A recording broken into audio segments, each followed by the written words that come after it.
ለኛ ያስተምሩ የመጡ ነው የምትሉ ሃይማኖት ያለን የምንመስል ምግባር ግን የሌለን አንድ መክሊት የተባለች ሃይማኖት ብቻ ያለው ሰው ባለ አንድ መክሊት ነው። ወዳጅ ሃይማኖት አለኝ ብቻ በማለት መሸለም አይቻልም። ምን ያስፈልጋል? ምግባር ያስፈልጋል። ጌታ እነዚህ ሁለት ምጽአቶቹ ሁሉ ለኛ ጥቅም ስለሆኑ ሁለት ጊዜ ሁሉ እኛን ፍለጋ ነው የሚመጣው ጌታ ወደ ዓለም ሲመጣ። መጀመሪያ ምሳሌ ግቡ ለማለት፣ ሁለተኛ ደግሞ ኑ እናንተ የአባቴ ብሩካን ወደ እኔ ኑ ለማለት ጌታ ወደኛ ይመጣል። እግዚአብሔርን ከፊት የሚያደርግ ሰው አያፍርም። ማንነቱን ሊያመልክ አይችልም። በማንነቱ አይኮፈስም።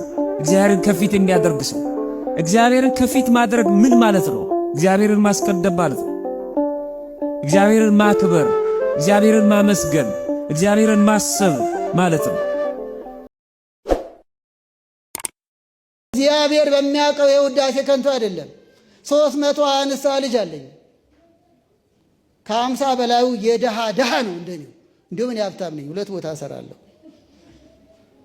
ገና ካገኘው 3 ጨምራለሁ። ግን ቤተክርስቲያን ውስጥ ልጅ ነው ማሳደገው። ምን ችግር አለ እንዴ? አንዳንዶች ቄሶች ሲዘንጡሉ ይገርማቸዋል። ካባ ንጹህ ካባ ስናርግ ንጹህ። ስለዚህ አንድ ሰው ንስሐ ሲገባ ማመን ያለበት ምኑን ነው ስትሉኝ፣ ንስሐ ሲገባ ክርስቶስን እየተሳተፍኩ ነው ብሎ ማመን አለበት ማለት ነው። ንስሐ ሲገባ 2 ጥንቃቄ ያስፈልገዋል የተባለው ምንድነው? ክርስቶስን እየተሳተፍኩ ነው ብሎ ማመን አለበት። ንስሐ ሲገባ ሃይማኖት የሌለው ንስሐ ሲገባ ማይገባኝን አድርጎ ያሳለፈልኝ ሸሽጎ መልካም